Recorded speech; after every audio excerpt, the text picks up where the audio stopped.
Men who leave home later in life, 30, 31, 32 years old, often report higher anxiety when facing independent financial decisions and relationship pressure, like paying rent or moving to a new location or getting fired or getting reallocated for work. The other takeaway from the research, helicopter parenting. Parents that are constantly checking in on their parents. They're at practice, they drive them to school, pick them up, drop them off, cook for them. Helicopter parents create adults with lower self-efficiency than any time in history and a heavy reliance on external validation. These guys need to be validated for everything they do because their helicopter mothers were always around to make sure that they felt good about any decision they made. If they made a piece of shit drawing, their mother wasn't gonna say, "Oh, that's terrible, honey, try again." They're gonna hang it up on the fridge. That's not how life works. And more specifically, Rich, that's not how beautiful women work in their 20s and their 30s. They don't hang up piece of shit art on the fridge. You better make sure you're coming correct. Your helicopter mom is your drug dealer. She's your enabler. You have to wean off of that and step into society as an adult. Yes, and I'm gonna rip the Band-Aid off of this and say this problem is creating weak men. As harsh as that sounds to hear, bro, that is what this problem is creating. A bunch of weak men that do not know how to fend for themselves, right? And bro,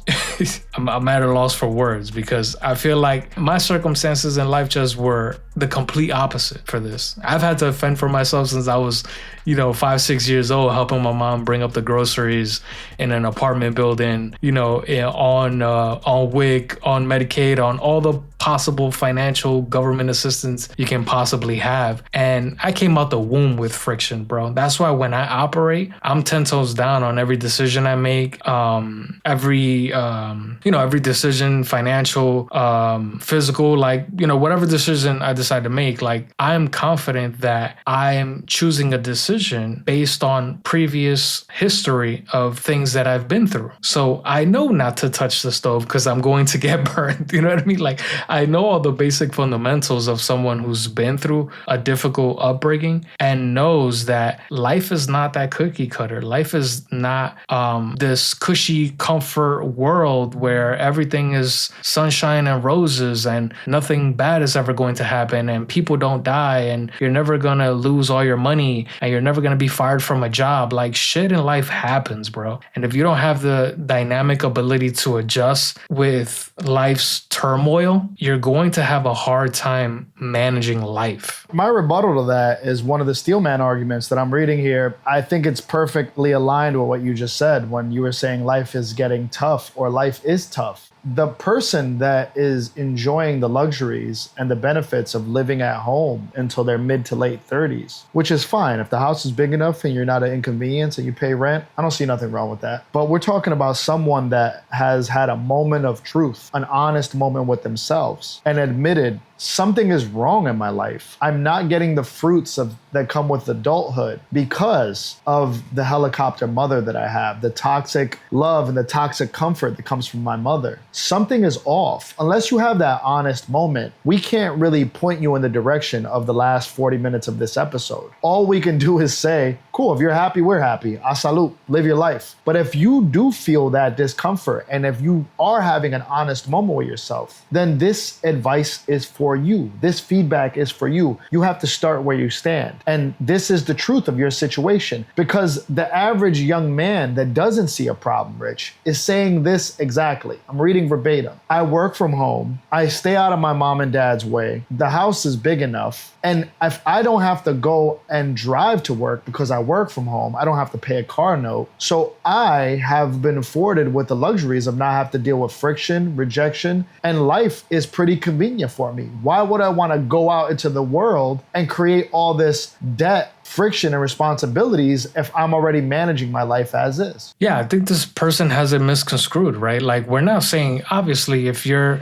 a person of great circumstances, you want to take advantage of those circumstances, right? But bro, it doesn't matter how good something about your life feels, right? If you feel like you're living the perfect life and everything is just balanced and, money's not really a factor and you went off to college and you graduate and you have all this cushion and clarity about life, I promise you, bro, it doesn't matter. At some point in life, you're going to have to deal with a challenge. At some point. What we're saying is when you derive at that challenge, if things have been so cushy to the point where you don't know how to solve for that challenge, that is the problem. You're going to become paralyzed when that challenge arises because you've never dealt with the friction of life. So there is a balance, right? Like you can't take advantage of, certain things that your parents have done for you as far as making things feel comfortable for you. But what we're saying is if you don't have the ability to self-reflect on and acknowledge that, hey, things have been pretty easy for me in life, right? Like, let me go and take a challenge. Let me go do something a little bit out of the ordinary, right? Or let me move to another state for a year and see how that works out. Like, just add some really tough friction in your life so that when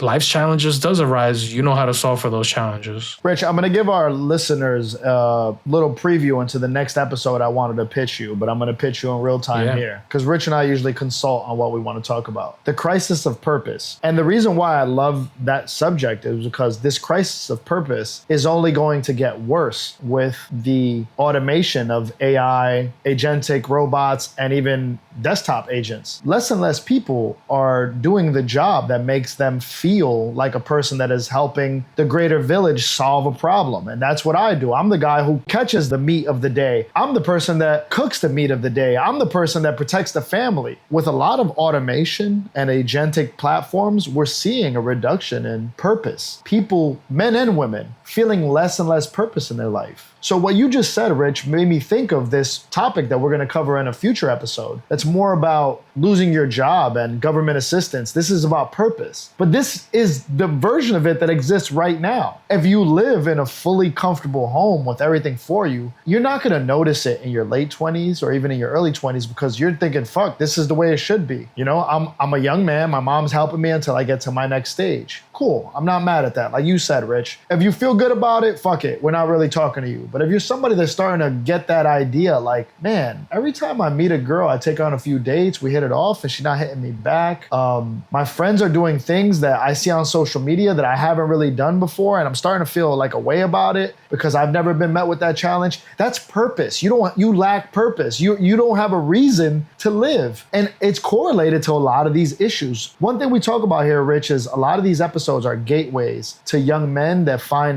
more extreme actions to solve their problems later. So these are the early entry points that we try to address so you can unpack them before they grow mold and they start decaying you from the inside. Yeah, I think that's a great point.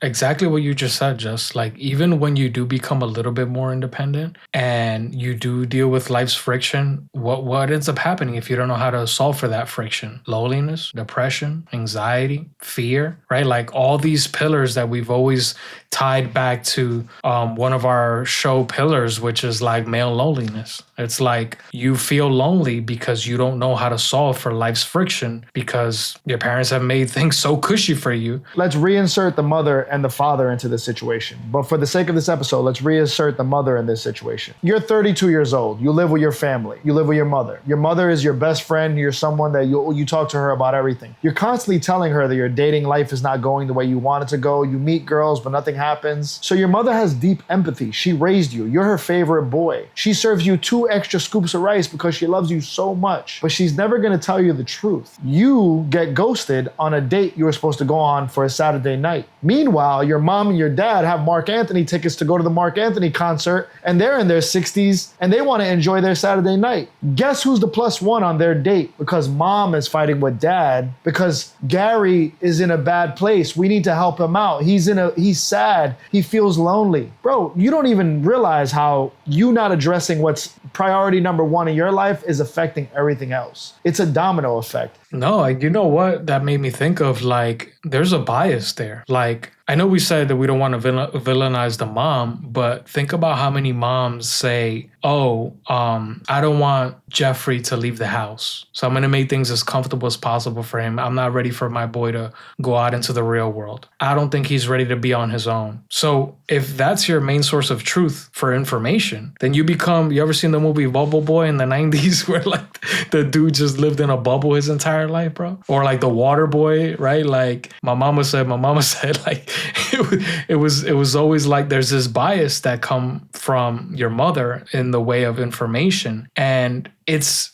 in her defense, it's her shielding you from the world. It's her protecting her baby boy. Yeah, mothers are protectors. That's the perspective that she has, right? But I think you also, if you're 32 or somewhere around that age, you have to have the self-realization that you're being coddled. At some point, you're going to have to fend for yourself. God forbid your parents pass away. What are you going to do, my boy? I'm sorry to laugh. I don't know you're going to go with death. No, I know this is extreme. No, listen, I kept thinking about Game of Thrones. I don't know if you ever seen Game of Thrones where the 7-year-old kid is still being breastfed and he's walking around with the mother. That's like, yo, how long can you be coddled for? It's true. Like, this is an option, but it shouldn't be your option. You can walk. You have to get off the tit. You can't be living on that type of time.